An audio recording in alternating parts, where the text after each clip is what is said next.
There are humanish misconceptions of hell, and there are hellish truths about humans, painted by the fear of one day ending down here. The humanish misconceptions of hell are the cruelest. Humans really think that by demonizing hell and triggering themselves with fear, it will make them run faster and escape hell. But this is just one more cosmic joke. Humans are always tempted to believe they can run faster than hell.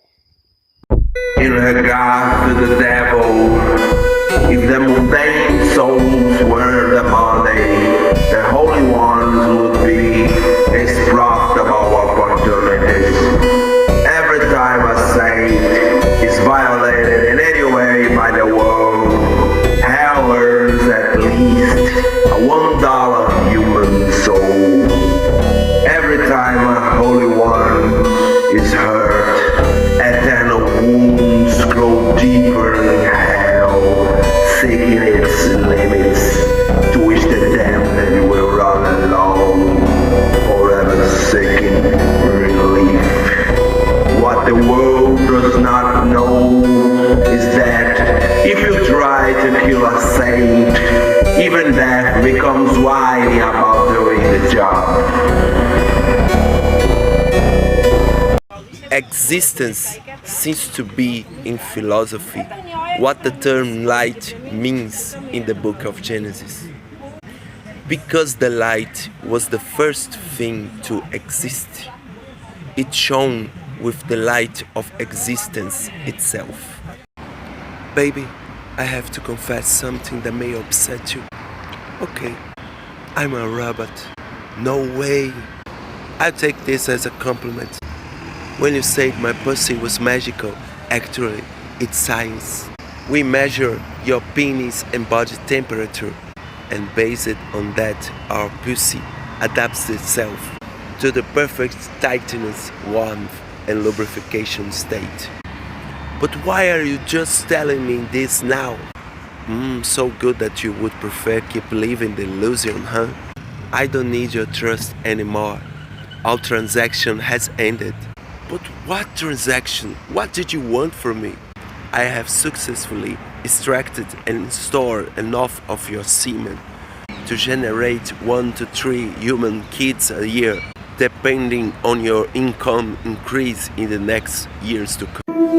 God is every creature in a different sense, like God limited itself to become every creature, every entity of reality. God is something that limited itself in different manners to create all the different things. God is the one who was divided to create everything.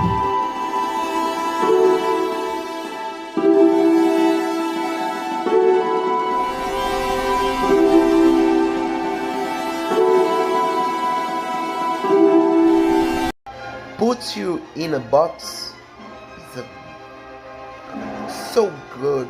I find this one so good. They look at you and what you're doing, and they say what you are. They want to label you and define you and convince you that you are that. The most smothering aspect of someone trying to put you in a box is that they will behave responding to the label that they previously had attached to you. They will react to the concept they have in their minds of you. It's something like, oh, you're good at it, but that's enough. That's it for you. Me dizem que que a última refeição que tinha tido foi muito antes de eu ter nascido, e que nunca mais tinha escutado seu latido. Desde aquela vez que os canalhas crucificaram Cristo, não eram diferentes, ele disse, de toda essa gente que passava apressada, que rezava, e que nos bons tempos a coerência era odiada como uma doença, mas foi usada por os covardes para implantar o infeliz reino dos imbecis.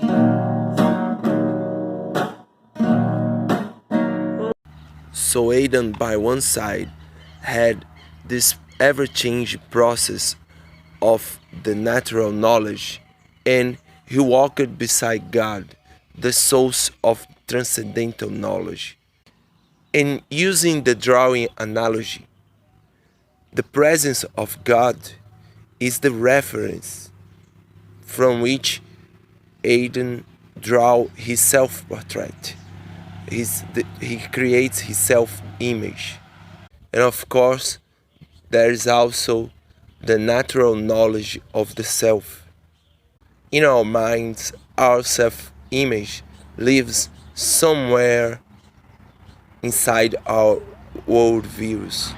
So Adam's self-image was something being squeezed, shaped by these two types of knowledges. The common saying, "I will teach them a lesson," just reveals how revenge is love. Christ in his last moments says, "Forgive them, Father, because they know not what they do." Revenge is you trying to enlighten them. Pain gives us growth and power. Why would you share it with your enemies? Their indifference for what they did should put a smile of satisfaction in your face, because you know it will keep their souls shrink.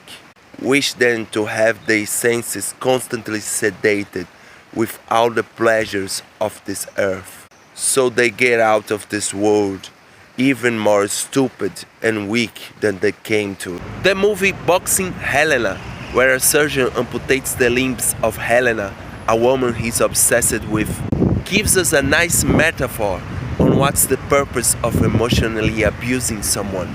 People will do that to you so you feel crippled, insecure, paralyzed, so they can keep you for themselves, so they can take care of you, just like the surgeon takes care of Helena throughout the movie. Cosmic balance is the one that gives us a share, ridiculous machine, calculator of destinies, deliverer of justice to all created things. Although we can avoid the turn of its wheel for a while. In the natural world, we can do random things, like cover the walls of an entire house with peanut butter. And that's the kind of epiphany the sorcerers had. Well, if there are near infinite sequences of actions a human can do, add to that the different inner states we can be while doing them, it's reasonable that maybe among the specs of actions plus feelings at our disposal, some of them may have extravagant and unexpected effects on reality. And that's the advantage the sorcerers try to use to delay or bypass the cosmic balance. But in the end, like a dam breaking, the cosmic balance always flushes them into the sewers of the horror feeling. I'm talking about something much more sad than renting your body for some hours for the sexual pleasure of another, which is just a service. Everybody is selling their bodies in a way or another. Probably wannabe wives invented this stigma against whores because they want to overcharge the price. Or maybe the exterior whore reminds people of the whore inside them. And they stigmatize the external whores to feel better about themselves being whores inside. And that's this whore inside that I really want to talk about. I'm talking about selling the vision of the soul. This is what the empty kettle does. They take out pieces of their spiritual eyes and exchange it for the security of blending into the crowd. Some people could be falling from a cliff. They would still feel comfortable and secure if everybody is falling together. With their spiritual eyes, they could know themselves, explore the content of their souls, and become a unique being. It's not an ego thing. Uniqueness is a sign you tapped into your immortal soul. I don't think something that is not unique could be immortal. I think immortality is like someone that sees a pound of sugar and instantly recognizes a tiny grain of sugar of a different color. Then he decides to separate it from the others and keep it for himself, which means he decides to immortalize it. To be unique means to be only one. To be only one means to be alone. Just like Christ was on the cross against the soulless crowd. He was the only one there being unique. The rest was more interested in blending in. So these inner whores have to pass through a lot of initiations before they reach the void.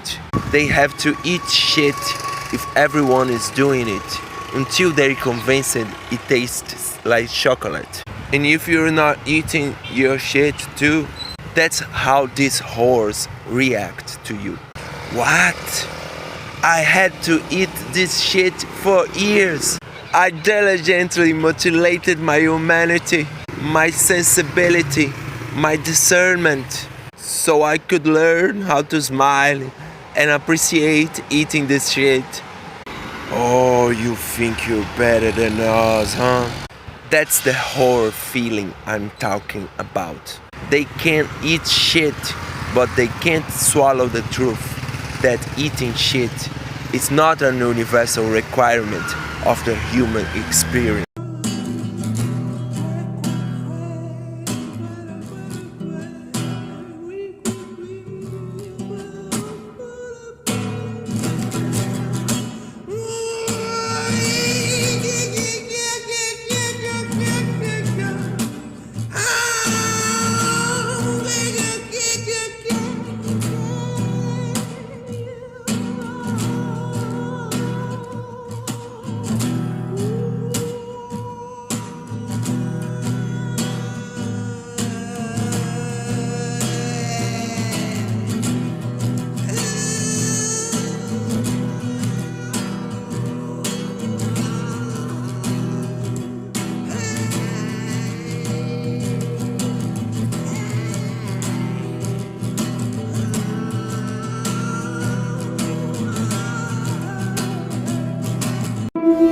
Just like open a door, you can open a door in infinite ways to the circumstance when we open a door. What is the ideal act of opening the door? So the human spirit is haunted by the infinite and the ideal, the perfect, the perfection.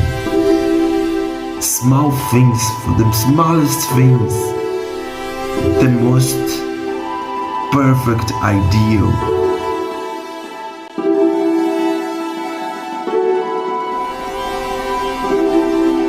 What the haters want from you is for you to hate them back.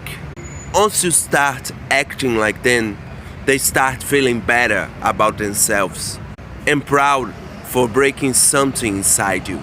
People invest so much energy in defending the candidate of their preference. And the political elections gets people so excited and engaged that once their candidate reaches the power, the majority of the supporters begins to suffer from a mental paralysis. They compromised themselves so much defending their candidate that changing their opinion becomes a painful and demoralizing experience. So they end up trapped in a net of delusions and wishful thinking and denial. So elections been playing a role of releasing social pressure. A classical situation where the hope of things changing prevents things from changing. There is a wall surrounding the absolute, separating and hiding it from the relative world. Even words like infinite or absolute are defined as negations, as something that is not finite or something that has no restrictions. So those Nietzschean aphorisms has the intention to circumscribe this wall and get a view of its shape. Although in the end we may have only the shape of the wall and not a revelation of the absolute. But even if we achieve such revelation, it could be only an indirectly one. There is a saying that goes like this: if God could be defined, it would be a finite God. This saying addresses the wall surrounding the absolute. But there is another saying that goes like this: speech reaches God because it comes from God. So the wall absolute seems to be a moving wall. Human language seems to evolve and conquer new places. If someday the reader would like to visit the spiritual realm, one of the first things to look for, I mean if you're not imprisoned in hell of course, is going for a nice sunbath session in God's sun from a place of your preference. Some of the positive benefits of bathing in God's sunlight includes increasiness in your sense of immortality and in the knowing of everything, also known in some places as wisdom, but having as many names as old wisdom is. You may present some fear of falling asleep and experiencing spontaneous ascension into God's sun, also called falling upwards. Many winged people have chosen to fall upwards into this heart of souls without ever reaching other thing than a more godly version of themselves.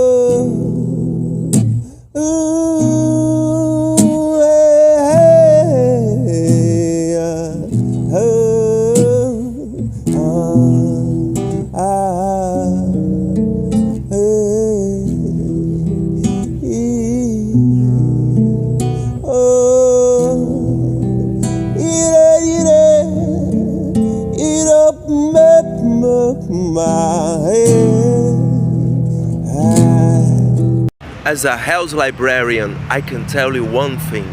We common people, full of grief, apathy and conformism, instilled by the tragedies and frustrations of the mortal life, we always look older than the demons, and therefore wiser.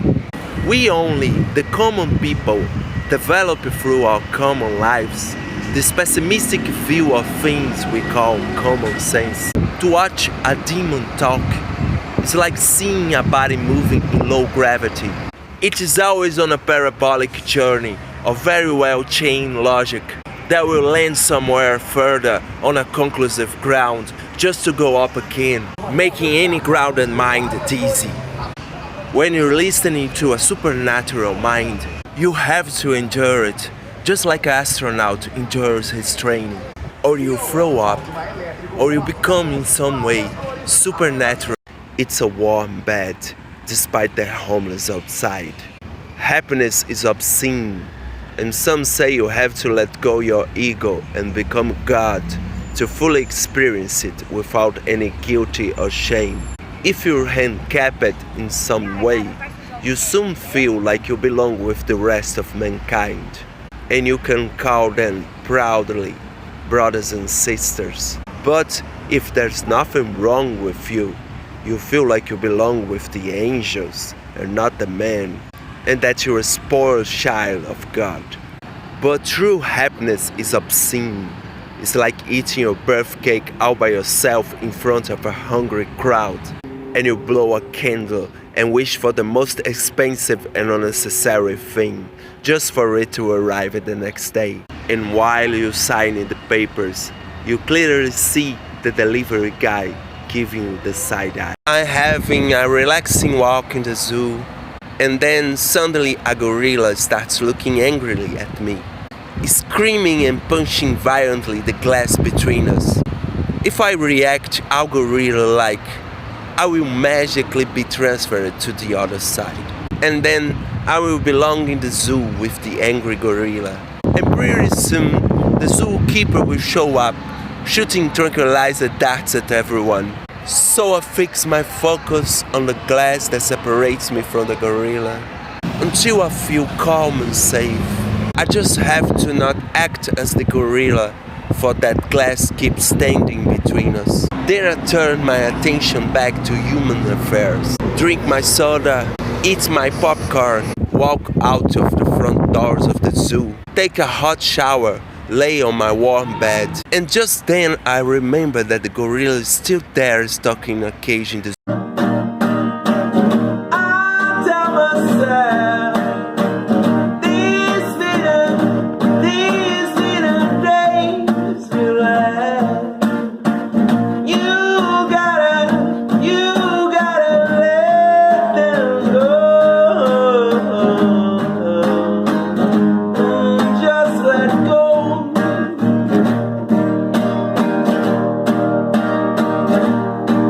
So I stumble and I sway all into the room, and I fade, and I hope my days are behind.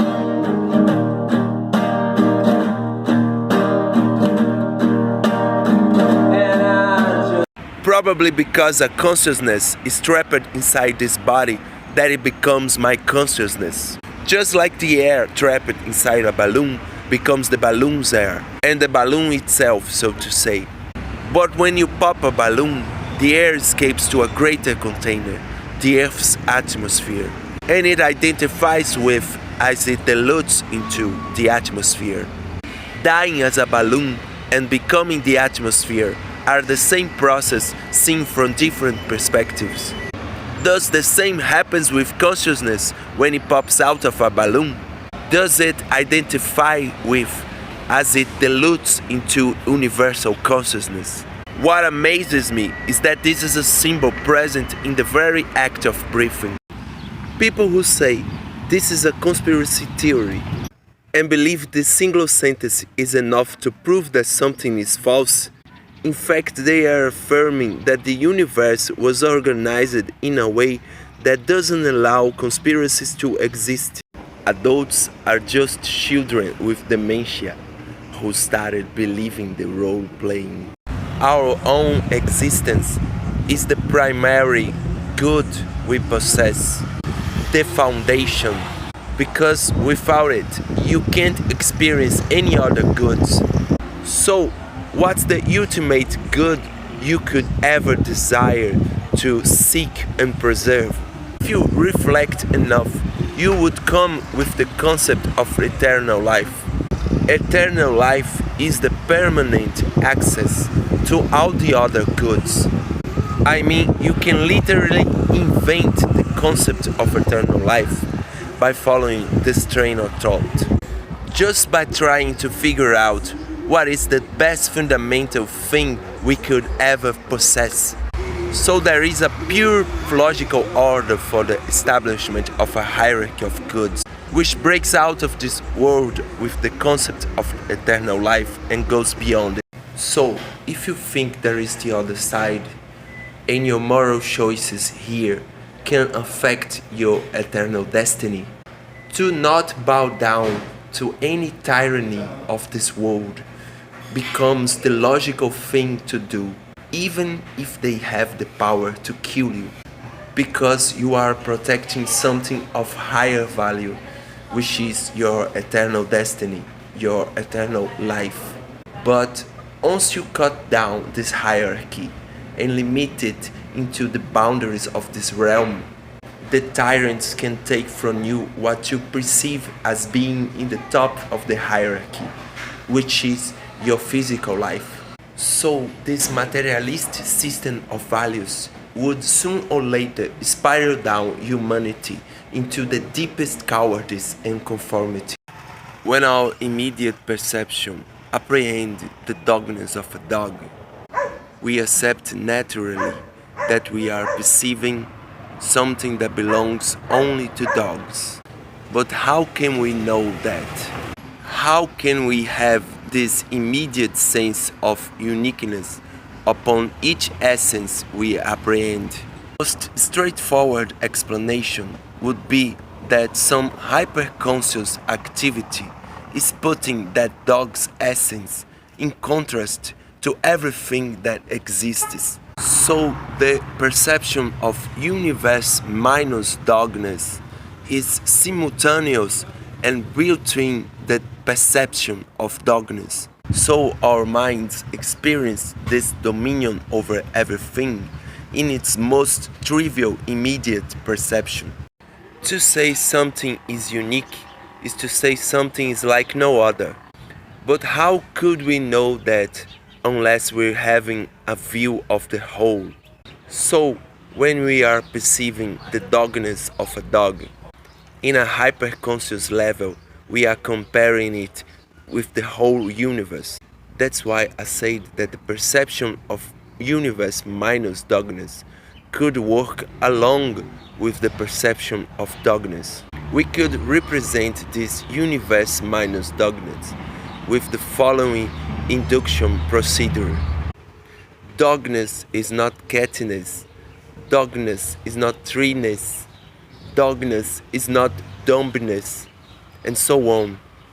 This induction procedure is a way to unveil what is behind the sense of uniqueness on each essence we apprehend. Yeah, that is rich. Ooh, and your mama get lucky. So rush, little baby, don't you cry.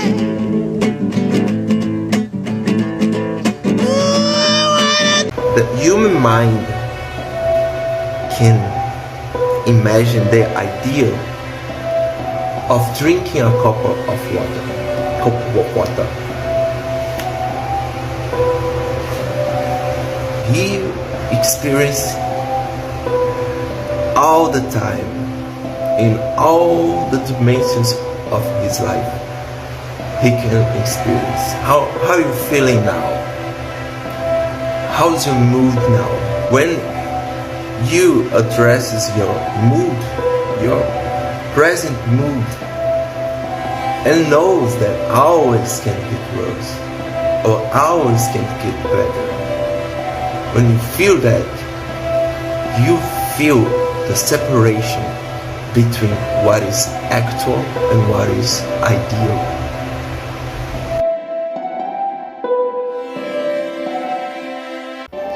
So, in this sense, God is every creature. God is every creature He created, but no creature is God. You see where the system is lacking. So the nature, the creation, is been waiting for this creature that can be God, can also be God. So you see how pure Christianity can be.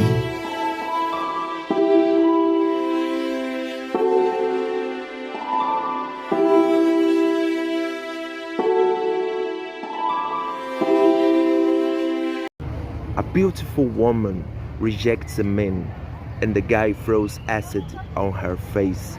That's people trying to humble you. The guy didn't want to destroy her beauty only. He wanted to destroy the mind state she was when she rejected him.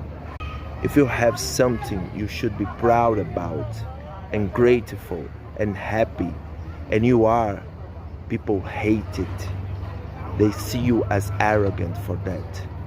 In many cases, because they have nothing to offer, they will elect as a value, not having any value, and they will say it's a virtue and call it humility, so they can glorify themselves for what they lack. They become the champions of humility, and now they feel entitled to humble you, aka break your spirit. The sense of touch is inside and around the surface of the entire body. It is everywhere. Then it narrows down to the 7 orifices in our heads, which keeps tapering from the ears to the mouth, forming the shape of a triangle converging to the mouth. Even though the tongue, at least mine, still seems like 2 pieces glued together. I even tried to separate them with no success yet.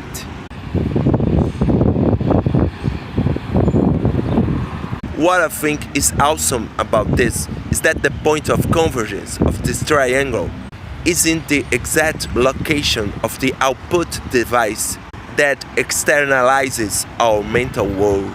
So the mouth really is a point of convergence, of culmination of the whole process, which begins with the input of the 5 senses.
So you're in the medical field, but you're not really inspired to follow this career. You're just one more rat in the rat race, trying to fit in somewhere. But in this job, if you commit a mistake, it may result in the death or the permanent damage of another human being. And in a month or two, it may become unbearable for your consciousness. So the medical system, to keep enough people working in the field, decides to reduce the level of moral and cognitive complexity of the so-called medical science into a, let's say, bureaucratic enterprise, where you just follow the protocol, and if everything goes wrong, it's not your fault. You were just following the protocol. So you can go home in the end of the day as if nothing happened. It's not really of your business how many people the protocol kills every day. So you're in the medical field, but you're not really inspired to follow this career. You're just one more rat in the rat race, trying to fit in somewhere. But in this job, if you commit a mistake, it may result in the death or the permanent damage of another human being. And in a month or two, it may become unbearable for your consciousness. So the medical system, to keep enough people working in the field, decides to reduce the level of moral and cognitive complexity of the so-called medical science into a, let's say, bureaucratic enterprise, where you just follow the protocol, and if everything goes wrong, it's not your fault. You were just following the protocol. So you can go home in the end of the day as if nothing happened. It's not really of your business how many people the protocol kills every day. If I ask you for money and you feel tempted enough to give it to me, you can't say I stole anything from you. It's the same for the devil. The devil never sins. There are enough fools in the world to sing for him.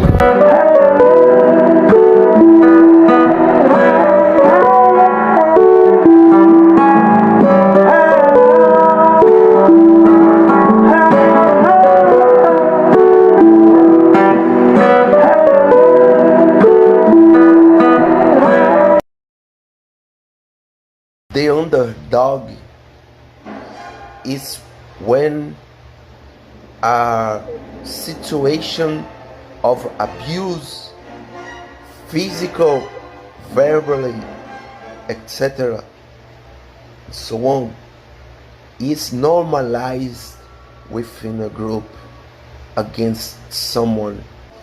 That one, everyone in the group laughs and makes joke about it, and their disrespect becomes normalized. Everyone sees themselves socially above that person. You belong here, down here. You belong down here. Everyone in the group say it to the other. Aphorisms are kinda like taking pictures of something in the dark. The camera's flash is the glimpse of intuition we have that exposes to our minds the shapes and contours of an object from a certain angle or perspective. And just like the camera have to be quick and grab the opportunity of that flash of light to take a picture, the writer have to hurry and write down what his intuition just has shown him before that glimpse of understanding fades away. And then, after combining the different photographs we have taken from the object, we can have an idea of its 3D form. Brinquedo, primeiro brinquedo, profundo segredo de esquecer. E é a primavera, verdade primeira, presença ausente do ser. Vamos brincar e ainda é cedo, e não temos medo do fim e perdoar todo aquele que odeia a pureza de não saber, pois quem esquece o mistério. So I put a cake mixture in the oven, and let's say you sit down and observe through the glass the cake being cooked. And then you come to the conclusion that because there's nobody there cooking it, it evolved by itself to the cake state. And because there's no sign of me being there inside the oven with the cake, I didn't make it. It seems that people engaging in this debate lacks an understanding of what a scope is. Biology is a science with the scope of studying life, based on the examples of it collects from the material world. Trying to find God inside the scope is like trying to find the cooker inside the oven. On the other hand, if creationism is based on the literal interpretation of Genesis, we have the dumb discussing with the stupid. A pure intellect always comes up with a pure functional and boring solution. If you try to convince someone about something that doesn't make them feel above others, doesn't justify their hate against anything, won't motivate them to do any bloodshed, won't end on more food in his plate or in a sex orgy, they may even agree with you if it's something harmless like 2 + 2 = 4, but surely they won't defend it with any passion. And that's why many people say math is difficult. It's really not. It just lacks novelty and drama. And that's why the pure intellects were always outcasted and buried under the noise of the greatest struggle of mankind. The struggle against calmness and stillness, which Asina calls boredom and death. Isn't it reasonable that maybe your knowing that the sky is blue had some covert influence over every thought you ever had while under it, and therefore interfered in the tone and color of every course of action you ever took in life? If you believe that there is a creator that loves you, maybe more than he loves your neighbor, certainly such belief may have an impact on your confidence, but also a residual influence on how firm you feel the ground under your feet. Prince of heavens, Jesus Christ, come and lead us through the sea, and we'll fight through the night until the end of eternity. And one day we may find the holy gates of paradise.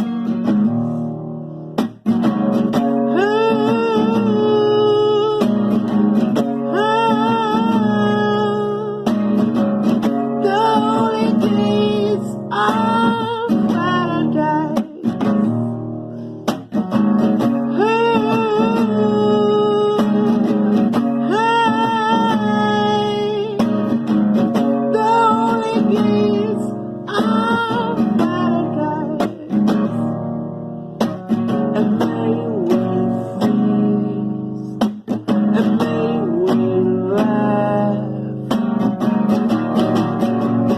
At your side, eat the bread, drink the wine.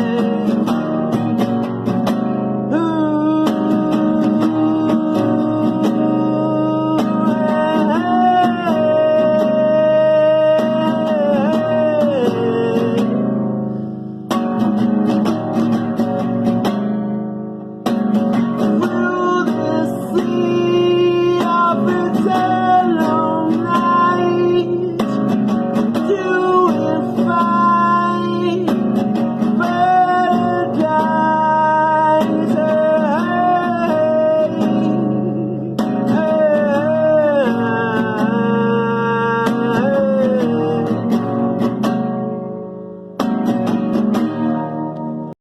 the absolute man living the absolute life in an absolute world. It makes sense it could only exist just one.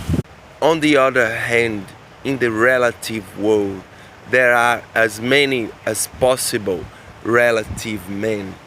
And if we could, in some sense, glue together all this infinite series of relative men, we could get an idea of what is an absolute man.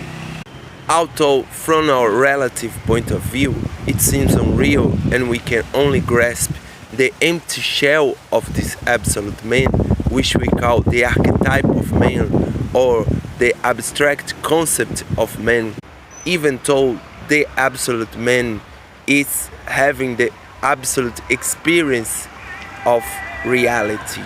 I read somewhere that Paracelsus used to cure people from a distance, applying some kind of magnetization over the patient's bloody leg or lock of hair. If Paracelsus was right, what are the consequences then of the amount of human fluid, shit, piss, and even bath water mixed together in the sewers? Maybe the sewers are contributing for the strengthening of a hive mentality.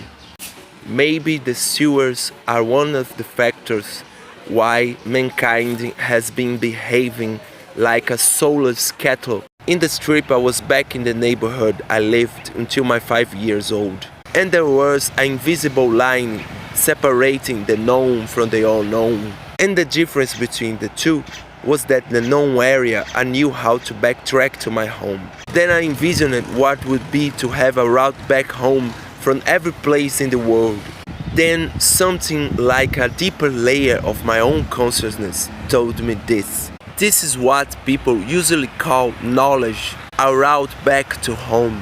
Home being a set of cultural references, cultural programming, a common place shared by society in a given period of history.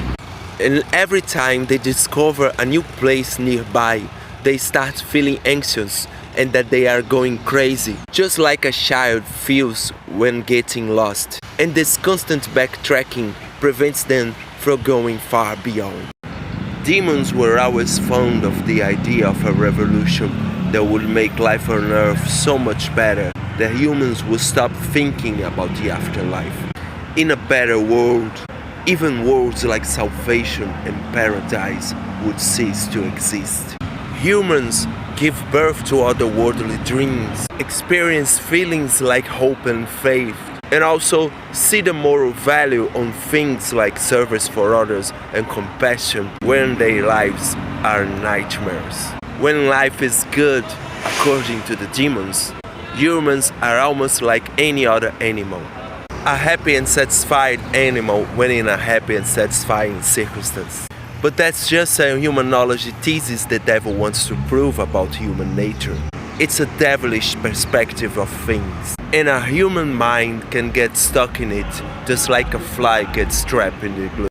When it's said in the Genesis that man was made in the image and likeness of God, the Genesis is affirming the hermetic law of correspondence, as above, so below, as below, so above. So we can acquire knowledge of God by looking at ourselves and vice versa. And from here we can derive another hermetic law. The universe is mental. We are inside God's mind, or as it says in the Gospels, in Him we live and move and have our being. So we can conclude that God's mind is giving life to all creation by paying concentrated attention to each existent thing. And if we sit down and start giving life to a mental object, we can even get a feeling of the scale difference between ourselves and God. I think the Germans felt very humiliated by the ascension of a Jewish economical elite, making them see the Jews as evil and thieves of what was rightfully theirs. And actually, they felt inferior to the Jews, and as a means to overcompensate this feeling, they came with the idea of racial superiority.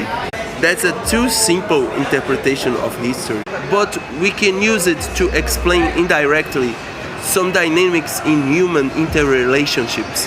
What could trigger such feeling of inferiority and defeat on the Germans in relation to the Jews?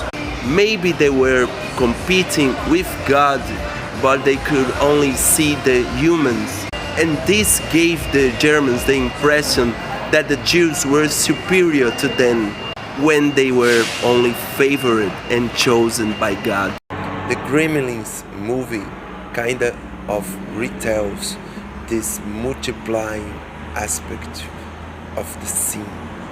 There is this very cute and delicate creature called Gizmo, adorable pet, and you can have it as a pet if you follow these simple rules.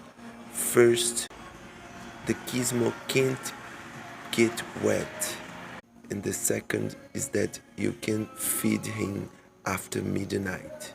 If you break these rules, the Gizmo will quickly give birth to a multitude of demon-like creatures called gremlins, each one with a different bad inclination, which means a different sin. Your daddy's rich. Ooh, and your mama gets lucky. So rush, little baby, don't you cry.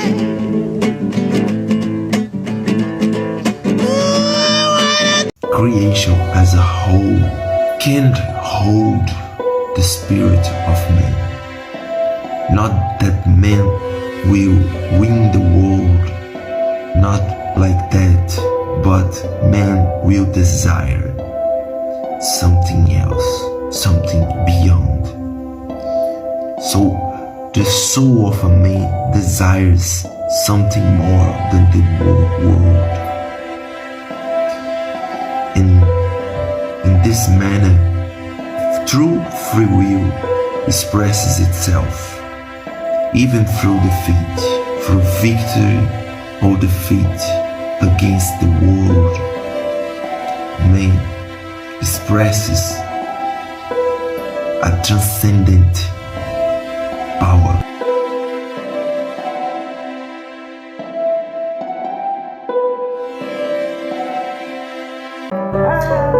We all know how quickly innocence can turn into a pure kind of evil. The figure of Satan embodies all these aspects of evil. Hey Jesus, if you're hungry, why don't you just turn these stones into bread? Just like a child wanting to see a magic trick. Then Satan decides to play the I dare you game. If you're son of God, I dare you to jump.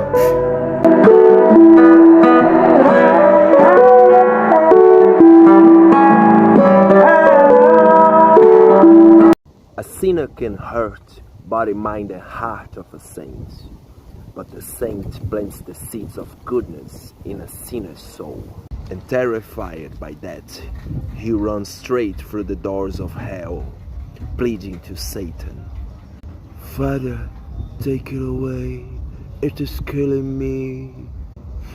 Goodness is killing them, eating them from inside, because light and darkness can stay together. This little shining spot of goodness in a sinner's soul, still belonging to the saint. The sinners look at it, and the saint looks back at them, like someone is spying through a tiny hole into a box, shining through untouched while everything else suffers, making the sinner hate even more the saint.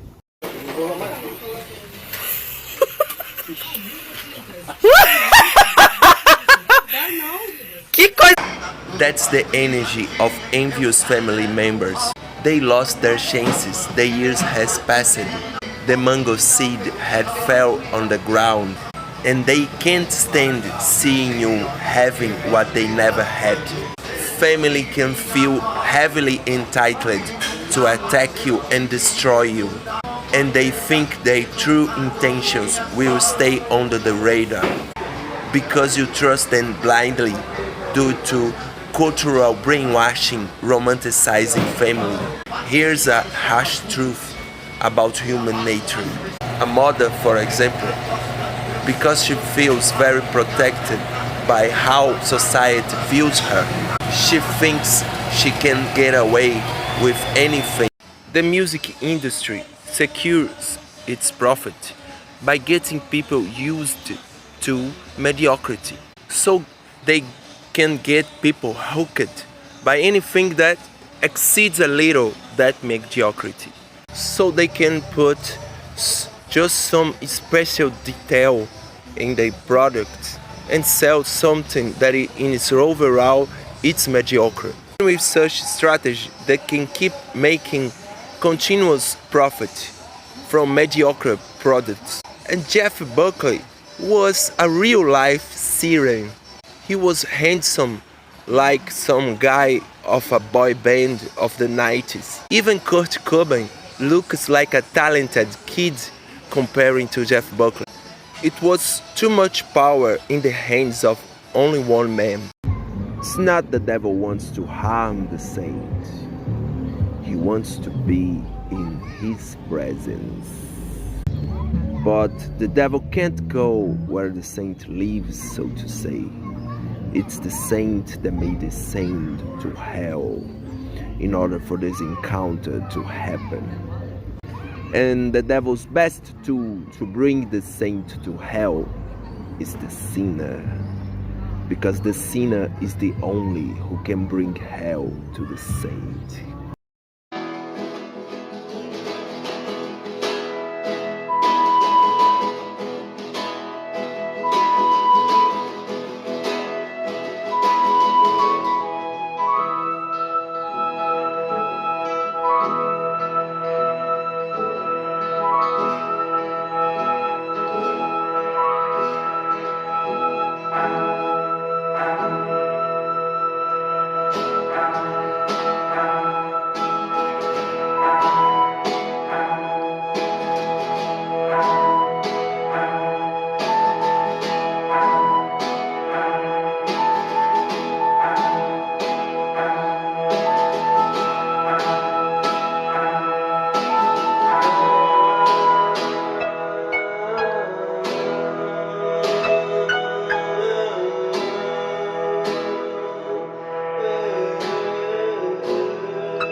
Mystics and poets grow wings, philosophers build roads. Poetry flies with no limitation and sees everything from above. And with this bird's eye view, poetry suggests a lot of routes to special places for the philosopher to build roads to. A philosopher also have to detour around mountains and other obstructions, while poetry flies straight forward to anywhere. Once I do A is forever done. This means A crossed the gates of eternity. If you fill up a cup with a lot of coward acts throughout your life, you will have in the end a cup full of cowardice. And you have crossed the gates of eternity as a coward. So, in the end, judgment is just becoming what you are and being placed where you belong. Heaven and hell then just being a matter of organization. Humans in ancient times call eternity the land of the dead, which eternal creatures find kind of offensive. They think it's more accurate the land of the whole. And what we call present, they say, is just the feeling of being poured little by little into eternity. The I, it's a much older entity than the human itself. And we are these creatures carrying these light receptors at the top of our heads. They are as close to our brains as they can be. The very design of our brains and so our thought process are intrinsically connected with these light receptors and the images they feed our brains with, to a point that the brain can produce images independently. These so-called mental images. So when we are imagining light, we are creating a mental image of the very thing at the root of our ability to create mental images in general. This establishes a hierarchy where the mental images of light are at the top.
Just like a dying man is hooked up to a machine that keeps him alive, the fallen man is plugged into all creation through his physical body.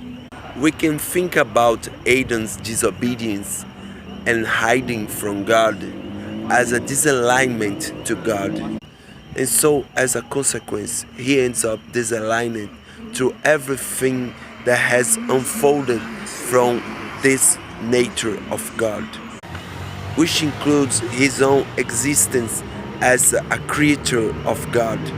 We can experience God indirectly through creation, through creation's harmony, order, and beauty. So, by connecting Adam more intimately to the natural world through the physical body, Adam was kept indirectly connected to God's nature. The Darwinist evolution theory requires something we could call interconnectivity between the animal species. But this interconnectivity doesn't require the Darwinist evolution theory. Interconnectivity implies only there is order and integrity, and that a whole group of items is built over the same foundation. Because if the animal species are evolving one from another, it means they have the same foundation. But based only on the interconnectivity, the opposite can happen. Someone establishes a foundation and starts building upon it a lot of different beings. And to the immanent observer, it may look like that the animal species are evolving. Because all the animal physiology is based on the same principles. Different animals with different levels of complexity will have different developments of these same principles. And because of that, the animal kingdom can be ordered in a way like it's telling a story. But it's not necessarily the Darwinist story of evolution. It could mean only the story of the design of the living creatures. Human intelligence also tends to organize its creations under basic rules. To do that is a principle of harmony, order, integrity, and elegance. We just need to take a look at how each culture dresses differently, have different values, beliefs, and we can conclude that the human spirit comes to this world naked and gets dressed by cultural programming. If you stay in a sensory deprivation tank for an hour or two, you soon will start to lose your sense of identity, your sense of self, and will forget you are the observer of the imagery that pops out of your mind. And if we observe the phenomena of the white child, we will see that a child will mimic a dog, believing that's the right way to be. Many times in my earthly life, I was careless and hurtful, distracted by books. While people were suffering in the streets, the narratives of their lives around me seemed boring and repetitive. But now I receive my eternal condemnation. I can pay for my crimes and release the weight of guilt from my consciousness for being born so unbothered. With a lighter consciousness, now I can read in peace. With a better mind state, reach new levels of concentrated thought during my studies. I feel filled with supernatural patience because I have the eternity to finish a book. For spiritual eyes, the death of love is as sad as the death of a child, because love is pure and innocent as a child. Love is like a warm, invisible cloak that surrounds the loved ones, who is doomed to perceive it only when it's gone. Then existence becomes unbearably cold for them. And these thieves of love, they wander in the deserts of the lost loves, forever digging the desert ground, yearning to see again the faces of the victims in the sand, so they can properly bury it, and just then begin to grieve for what they forever lost. Their punishment is their grief. Fantastic realism, as invented by Lewis Powers and Jacques Bergier, affirms that the scale of documentation we have became incompatible with the actual narrative structures. Or better saying, our classical narrative structures were not designed to attain this scale of information. And this gap enabled historians to create multiple narratives, even competing with each other for the meaning of history. This idea explains a lot why many people believed the world would end in 2012, When the news alerts us about the risk of a third world war, they are intentionally or not promoting it with the result of creating the war itself. A war that no one knows it's happening cannot happen, because war needs people to get involved to happen. It's very hard for a soldier to fight a war he doesn't even know it's happening. And just as I said in my fantastic realism video, our classic narrative structures were not designed to attend the amount of information we have. So you can collect every evidence you need to conclude that a war is about to happen. But differently from the apocalyptic predictions of 2012, a third world war can happen if people start to believe in it. Imagine if all the good music disappears from the world as if never existed. In this scenario, there would be two kinds of people: the people who likes music and the people who dislikes it. Which one of them do you think have a better taste for music? Because religion is a universal phenomenon, it implies the existence of something we can call a sense of sacredness. That's the substrate that allows humans to appreciate religion. Just as there is a sense of musicality that allows us to appreciate music. Maybe some atheists have a more delicate and refined sense of sacredness than the majority of people swimming the dirty waters of the institutionalized religion.